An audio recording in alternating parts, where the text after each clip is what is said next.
Hello friend, welcome back my YouTube channel. आज हम आपको बताएंगे प्रतिबिंब अथवा इमेज क्या होता है या इसके बारे में ये कितने प्रकार का होता है।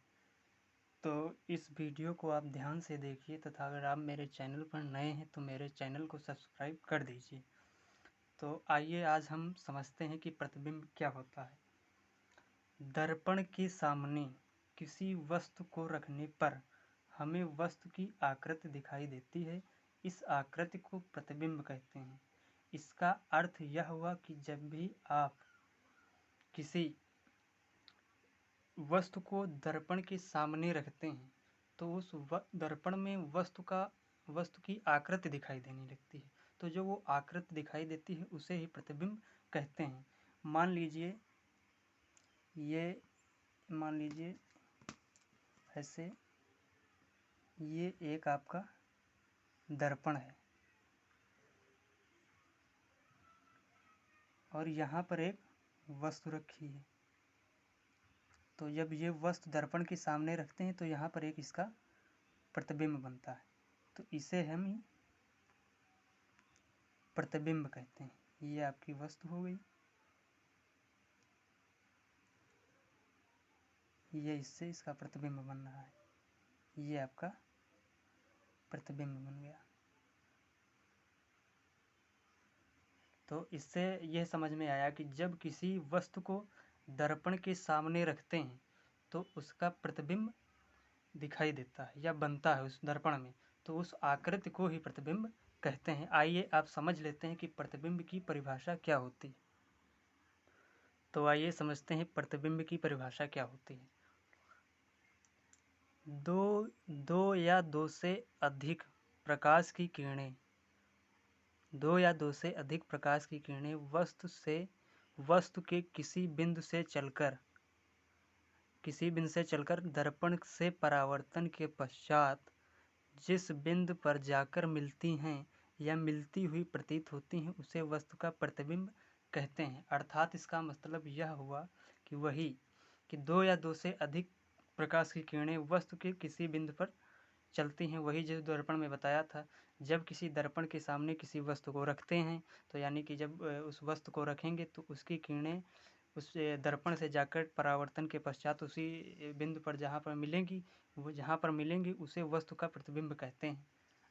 अब आइए, आप लोगों को समझ में आ गया होगा कि प्रतिबिंब क्या होता है। अब आइए समझते हैं प्रतिबिंब कितने प्रकार का होता है। तो दोस्तों, प्रतिबिंब दो प्रकार के होते हैं। पहला होता है वास्तविक प्रतिबिंब, दूसरा होता है आभासी प्रतिबिंब। वास्तविक प्रतिबिंब को इंग्लिश में रियल इमेज कहते हैं तथा आभासी प्रतिबिंब को इंग्लिश में वर्चुअल इमेज कहते हैं। अब आइए एक एक की परिभाषा व इसका अर्थ मतलब समझते हैं, तो वीडियो में बने रहिए। तो आइए समझते हैं वास्तविक प्रतिबिंब क्या होता है। यदि किसी बिंदु वस्तु से चलने वाली प्रकाश की किरणें परावर्तन के पश्चात किसी बिंदु पर वास्तव में मिलती हैं तो इस बिंदु को बिंदु वस्तु का वास्तविक प्रतिबिंब कहते हैं। अर्थात इसका मतलब यह हुआ कि जब किरणें किसी बिंदु से चलती हैं और जब किरणें एक दूसरे को आपस में काटती हैं तो वहाँ पर वास्तव में एक वास्तविक प्रतिबिंब बनता है। उसे ही वास्तविक प्रतिबिंब कहते हैं। वास्तविक प्रतिबिंब को पर्दे पर लिया जा सकता है। अवतल दर्पण व उत्तल लेंस से बने प्रतिबिंब हमेशा वास्तविक प्रतिबिंब होता है। यह बात हमेशा या सदैव याद रखिए। आइए अब समझते हैं आभासी प्रतिबिंब क्या होता है। देखिए, आभासी प्रतिबिंब सदैव समझ लीजिए कि वास्तविक प्रतिबिंब के उल्टा होता है थोड़ा।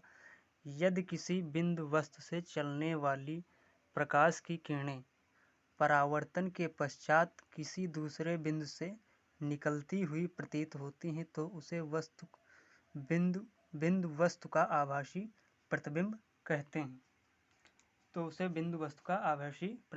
यदि किसी बिंदु वस्तु से चलने वाली प्रकाश की किरणें कोई एक बिंदु वस्तु का कोई एक बिंदु है, वहाँ से जब प्रकाश की किरणें चलती हैं तो जिस दर्पण या पड़ती हैं तो उससे परावर्तन के पश्चात वापस लौट आती हैं तो उस आती हुई प्रतीत होती हैं, मतलब समांतर चली जाती हैं, तो उसे वस्तु का आभासी प्रतिबिंब कहते हैं। आभासी प्रतिबिंब सदैव वस्तु के सापेक्ष सीधा बनता है, और जो आपका वास्तविक प्रतिबिंब था वह सदैव वस्तु के सापेक्ष उल्टा बनता है। समतल दर्पण से सदैव आभासी प्रतिबिंब बनते हैं। तो दोस्तों, अगर वीडियो अच्छी लगी हो तो प्लीज़ मेरे चैनल को सब्सक्राइब तथा लाइक कर दीजिए, ताकि इसी तरह हम और वीडियो बनाते रहें।